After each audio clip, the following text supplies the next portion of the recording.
Hello student, this video is for class 8th subject social study and this is the revision video in civics. In this video, we will revise chapter 2nd vision set by our constitution. We are not going to read this chapter in detail. We will just have a review of this chapter.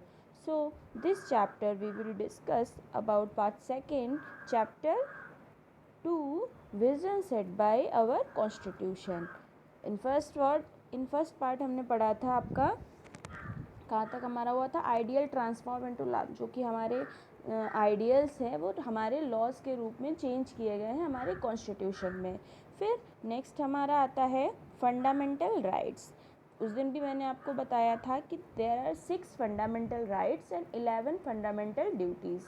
Okay, ठीक है. फिर उसके बाद तो first आता है आपका right to equality, सबको समान अधिकार. ठीक है, मीनिंग समझ में आ रहा है सबको.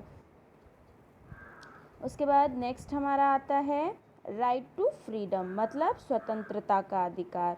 ओके, मतलब हर जगह आप फ्री हैं बोलने के लिए, कुछ भी करने के लिए, अपने रिलीजन को फॉलो करने के लिए, अपनी कास्ट सिस्टम को फॉलो करने के लिए. तो ये सारी चीज़ें क्या हैं, ये हमारा राइट टू फ्रीडम है. ओके, फिर नेक्स्ट हमारा आता है क्या, right against exploitation. Against exploitation का मतलब क्या होता है कि अगर हमारा कोई शोषण करता है, अगर हमारा कोई इनहेरेसमेंट करता है, मतलब किसके थ्रू, हमारे राइट्स के थ्रू, तो हम उसके अगेंस्ट जा सकते हैं, उसके अगेंस्ट क्या कर सकते हैं, कानूनी कार्रवाई कर सकते हैं, हम पुलिस की हेल्प ले सकते हैं. ये अधिकार हमारे कॉन्स्टिट्यूशन ने हमें दे रखा है. ठीक है. फिर उसी के बीच आपका एक टॉपिक आता है चाइल्ड लेबर. ठीक है, चाइल्ड लेबर आप सबको पता है कि 14 ईयर्स से कम वाले बच्चों को जो वर्क कराते हैं वो सब क्या होता है, वो चाइल्ड लेबर के अंतर्गत आता है. और एक इंडिया के कॉन्स्टिट्यूशन में इसको एक क्राइम माना गया है, क्योंकि कहा गया है कि अगर बच्चे अपनी उम्र से कम उम्र में ही काम करना शुरू कर देंगे तो वो शारीरिक, मानसिक और फ्रस्ट्रेशन में बहुत वीक पड़ जाएंगे, वो हर तरीके से क्या हो जाएंगे. देखिए लिखा हुआ है यहाँ पे, child labour refers to the work that is mentally, physically, socially और morally dangerous and harmful to childrens. मतलब ये चाइल्ड लेबर क्या है, बच्चों के लिए मेंटली, मानसिक तौर पर, फिजिकली, शारीरिक तौर पर, सोशली, सामाजिक तौर पर और मॉरली मतलब नैतिकता के आधार पर, ये सब क्या है, डेंजरस है. किसके लिए, हम बच्चों के लिए. तो बच्चों से वर्क नहीं कराना चाहिए, ये हमारे कॉन्स्टिट्यूशन में एक अलग लॉ रखा गया है. फिर नेक्स्ट हमारा आता है right to freedom of religion. Right to freedom of, एक अभी हमने पढ़ा राइट टू फ्रीडम, उसमें हमें क्या है, कुछ भी बोलने करने का अधिकार है. Right to freedom of religion का मतलब क्या है, हमें अपने धर्म के प्रति पूरी छूट है, पूरी स्वतंत्रता है. जैसे कि अगर हमें अपने धर्म को फॉलो करना है तो हम उसको फॉलो कर सकते हैं, हमें किसी और चीज़ को फॉलो करना है तो हम उसको फॉलो कर सकते हैं. उस पर हमारा कोई भी अधिकार नहीं, ज़बरदस्ती हमें कोई भी चीज़ नहीं कराई जा सकती अबाउट रिलीजन में. ठीक है. फिर नेक्स्ट हमारा आता है cultural and educational right. Cultural educational right मतलब क्या हो गया, सांस्कृतिक और शैक्षिक आधार पर हमको क्या राइट्स मिले हैं, जो हम अपनी संस्कृति को आगे बढ़ा सकते हैं, अपने कल्चर के साथ हम जी सकते हैं, जो हमारा कल्चर पुराने समय से चलता आ रहा है. ठीक है. फिर नेक्स्ट हमारा क्या है, right to constitutional remedies. Constitutional remedies का मीनिंग होता है कि कॉन्स्टिट्यूशन के थ्रू भी जो हमारा एक अधिकार है उसको भी हम अपने हिसाब से फॉलो कर सकते हैं. हमारा the right is the most important right as it protects all the fundamental rights. It allows citizens to move the court if they believe that anyone their fundamental rights has been violated. तो इसमें क्या होता है, ये हमें एक right दिया गया है कॉन्स्टिट्यूशन के थ्रू कि अगर हमारे कोई फंडामेंटल राइट्स को लूज़ करता है, कोई उसके अगेंस्ट हमें परेशान करता है, तो हम क्या कर सकते हैं, उसको कोर्ट में ले जा सकते हैं। ठीक है। फिर नेक्स्ट हमारा क्या आता है, राइट टू एजुकेशन। हमें शिक्षा के लिए भी समान अधिकार है। ठीक है, जिसमें क्या है कि हमें 6 से 14 वर्ष तक के बच्चों को कंपल्सेशन दिया गया है कि वो शिक्षा को ग्रहण ही करेंगे। ठीक है, ये राइट टू एजुकेशन एक्ट भी है, जिसको हम 1 अप्रैल 2010 में ये हमारे कॉन्स्टिट्यूशन से पास हुआ था। ठीक है, इसमें 6 to 14 ईयर्स के बच्चों को कंपल्सेशन दिया गया है कि कंपल्सरी शिक्षा उनकी होनी चाहिए। और इसके साथ साथ यही एक आपकी फंडामेंटल ड्यूटीज़ में 11 ड्यूटी ऐड हुई है, पहले 10 थी और अभी ऐड हुई है 2010 से ये ड्यूटी। इसमें क्या है, इसमें पेरेंट्स के लिए ये फंडामेंटल ड्यूटी बनाई गई है कि वो अपने बच्चों को एनी हाउ एजुकेशन प्रोवाइड करें। अगर वो 6 से 14 ईयर्स के लेवल में आते हैं तो एनी हाउ उनको एजुकेशन प्रोवाइड करनी है। ठीक है। फिर हमारा क्या आता है, fundamental rights as human right. जब फंडामेंटल राइट्स किसके लिए है, हमारे लिए हैं, तो मतलब क्या है, फंडामेंटल राइट्स और ह्यूमन राइट्स इक्वल हो गए, मतलब चीज़ें आपस में कोऑपरेट हैं, मतलब एक दूसरे पे डिपेंडेंट है।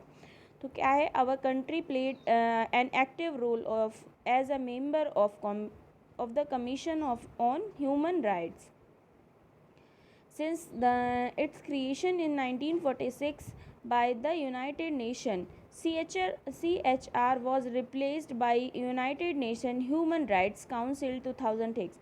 पहले इसका नाम क्या था, ह्यूमन राइट्स का कमीशन ऑन ह्यूमन राइट्स। अब उसको CHR कुछ कन्वर्ट किया गया है किसमें, United nation human rights council में 2006 में इसको कन्वर्ट किया गया था। ठीक है।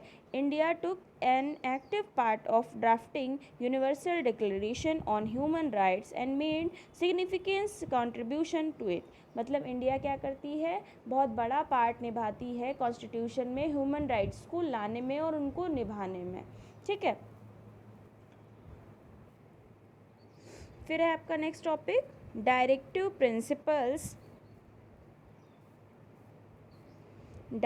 Principles of state policy. ठीक है। An important features of the constitution is the directive principles of state policy. Although the directive principles are fundamental in the governance of country, they are not legally enforceable.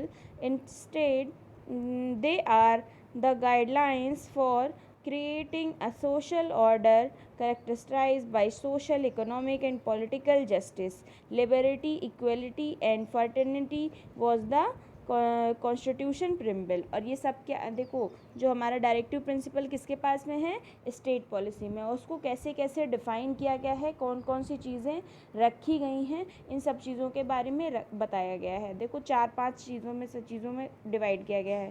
पहला economic policy है, तो directive principles को बांटा गया है। देखो economic principles हैं हमारे, फिर गांधीयन प्रिंसिपल हैं, फिर principle relating to reform of laws है, उसके बाद फिर principles for promotion of international peace and understanding. ठीक है, ये 4 तरीके में हमारा स्टेट पॉलिसी क्या है, डिवाइड है पूरी। ठीक है। उसके बाद यहाँ पे फिर रही हमारे फंडामेंटल राइट्स हैं, फंडामेंटल राइट्स के कुछ सब राइट्स हैं वो लिखे हुए हैं यहाँ पे। ठीक है। फिर नेक्स्ट आता है आपका topic fundamental duties. Fundamental duties क्या, वो ड्यूटीज़ जो हमें अपने देश के संविधान के थ्रू करनी चाहिए, वो हमारे लिए कंपल्सेशन होता है कि हमें अपने राष्ट्र की रक्षा के लिए जो वर्क करना होता है वही हमारी फंडामेंटल ड्यूटीज़ हो जाती हैं। ओके, देखो यहाँ पे लिखा हुआ है fundamental duties are defined as moral duties of all Indian citizen to help build a free, responsibility and healthy nation. मतलब क्या, फंडामेंटल एक मॉरल ड्यूटी है, एक नैतिक कर्तव्य है हमारा, किसके लिए, हमारे देश के लिए, और सारे सिटीजन्स को ये कर्तव्य क्या करना चाहिए, निभाना चाहिए। ठीक है। इसमें कितनी यहाँ पे 10 ड्यूटीज़ आपकी लिखी हुई हैं और 11 ड्यूटी मैंने आपको जब असाइनमेंट नोट भेजा है उसके साथ भेजी है, ठीक है। तो ये 11 ड्यूटीज़ हमको क्या करनी पड़ती हैं, फॉलो करनी पड़ती हैं, ओके, जो कि हमारे कॉन्स्टिट्यूशन ने हमको बता रखी हैं। आई होप आपको चैप्टर पूरा समझ में आया होगा, ठीक है। फंडामेंटल ड्यूटीज़ मैंने आपको समझा दी हैं, उससे पहले भी मैंने पूरी एक एक ड्यूटी आपको बताई है। अगर नहीं समझ में आ रही है तो आप लोग जो आपसे इससे पहले हमने वीडियो भेजा था आपका चैप्टर 2 का एक्सप्लेनेशन वीडियो, उसको देखिएगा। उसमें एक एक ड्यूटी फंडामेंटल ड्यूटी को मैंने पूरा अच्छे से एक्सप्लेन किया है, हिंदी में भी उसमें मैंने एक्सप्लेन किया है, ओके। तो ठीक है, आई होप आपको चैप्टर पूरा समझ में अब आ गया होगा, okay. All the best and thank you class.